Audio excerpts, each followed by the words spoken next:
राष्ट्रीय स्वतंत्रता दिवस के पावन अवसर पर चंबा के ऐतिहासिक चौगान मैदान ने देशभक्ति के रंगों में नहाकर इतिहास रच दिया। 15 अगस्त के इस गौरवपूर्ण दिन पर हिमाचल प्रदेश सरकार में उद्योग मंत्री हर्षवर्धन चौहान ने बतौर मुख्य अतिथि शिरकत की और राष्ट्रीय ध्वज फहराकर कार्यक्रम का शुभारंभ किया। सुबह से ही चौगान में जन समूह उमड़ पड़ा था। छात्र छात्राओं, एनसीसी कैडेट्स, पुलिस, होमगार्ड्स और विभिन्न सांस्कृतिक दलों ने भव्य परेड में भाग लिया।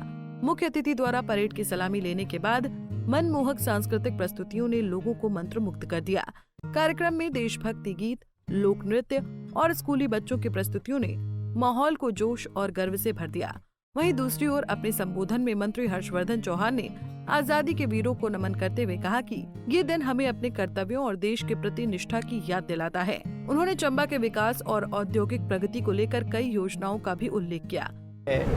आज से 79 वर्ष पूर्व 15 अगस्त 1947 को हमारा देश आज़ाद हुआ था और आज उसी उपलक्ष्य में जिला स्तरीय स्वतंत्रता दिवस का समारोह चंबा में मनाया गया, जिसमें मुझे मुख्य अतिथि के रूप में आने का सौभाग्य प्राप्त हुआ है।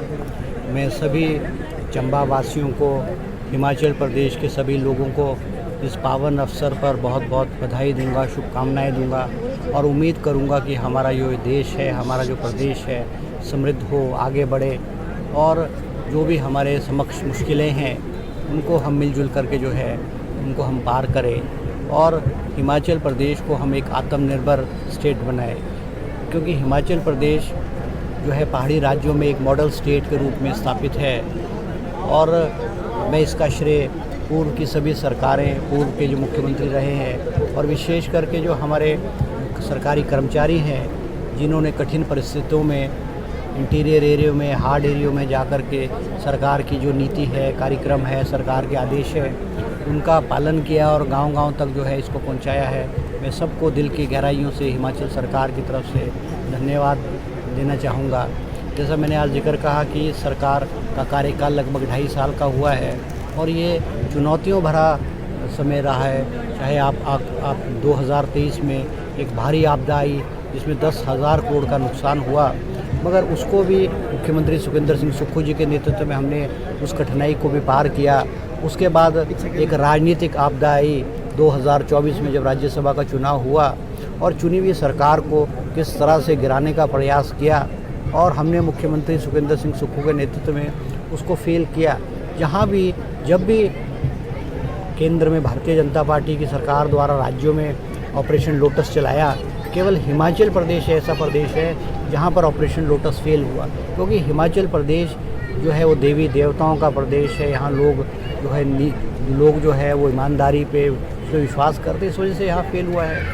आज हमने जो वायदे किए हैं हिमाचल प्रदेश की जनता से, हमने उसमें से 10 में से 6 वायदों को पूरा किया है। सबसे बड़ा वायदा ओपीएस के माध्यम से 1,35,000 कर्मचारियों को ओपीएस दिए। हमने जो 1,500 रुपये पेंशन की जो हमने बात कही है, ये बात ठीक है कि हमने अभी हर महिलाओं को नहीं हम दे पाए हैं, क्योंकि आर्थिक स्थिति हमारी प्रदेश की ठीक नहीं है। जैसे आर्थिक स्थिति सुधरेगी तो उसको देंगे। हमने अभी तक 2,95,000 महिलाओं को पेंशन के रूप में दिया है। शिक्षा के क्षेत्र में हमने Rajiv Gandhi day boarding school स्थापित कर रहे हैं। हर चुनाव क्षेत्र में इंग्लिश क्लास जो है पहली कक्षा से आरंभ कर दी गई है और इसी तरह से नौजवानों को स्वरोजगार उपलब्ध कराने के लिए 680 करोड़ रुपए का बजट का प्रावधान किया गया है, जिसमें सोलर की स्कीम्स है, ई टैक्सी की स्कीम्स है और अलग अलग स्कीम्स को जो हमने आरंभ किया है। तो इस तरह से हम जो है इस हिमाचल प्रदेश को आत्मनिर्भर, हिमाचल प्रदेश को संपन्न राज्य बनाने की ओर जो है हम जो है आगे बढ़ रहे हैं। वहीं उद्योग मंत्री हर्षवर्धन चौहान ने चंबा के विकास को लेकर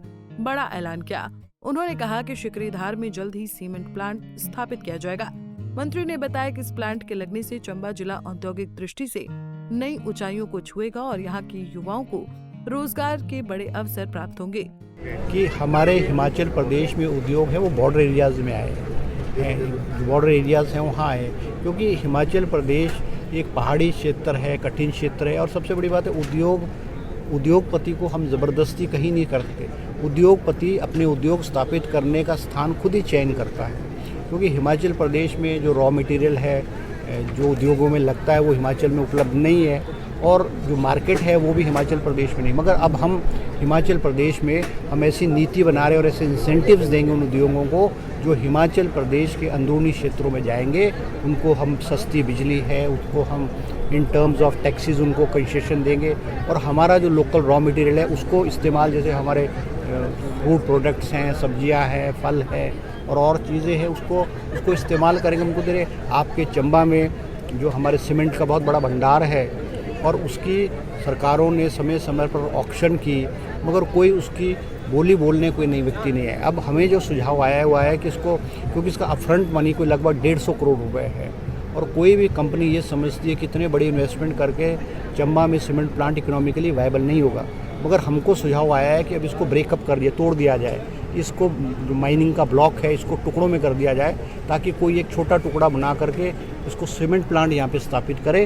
हमने जियोलॉजिकल सर्वे ऑफ इंडिया को ये काम सौंपा है और जल्द वो इसको ब्रेकअप करके इसके जो फॉर्मेलिटीज़ है, लीगल फॉर्मेलिटीज़, उसको करके हम इसकी ऑक्शन करके कोशिश करेंगे चंबा में एक जो है सीमेंट प्लांट स्थापित हो, ताकि रोज़गार के साधन जो है वो हिमाचल प्रदेश के नौजवान विशेष करके चंबा के लोगों को उपलब्ध हो।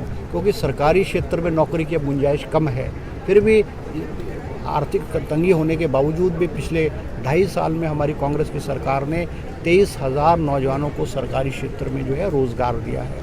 और हम चाहते हैं हिमाचल प्रदेश में प्राइवेट इन्वेस्टमेंट, चाहे इंडस्ट्री के रूप में, चाहे टूरिज़्म के रूप में, चाहे अदर प्रोजेक्ट के रूप में आएंगे और हम ऐसे प्रोजेक्टों को जो अंदरूनी क्षेत्र में जाएंगे हम उनको इन टर्म्स ऑफ इंसेंटिव जो है प्रोत्साहन राशि देंगे। पंजाब केसरी टीवी के लिए चंबा से शिव शर्मा की रिपोर्ट।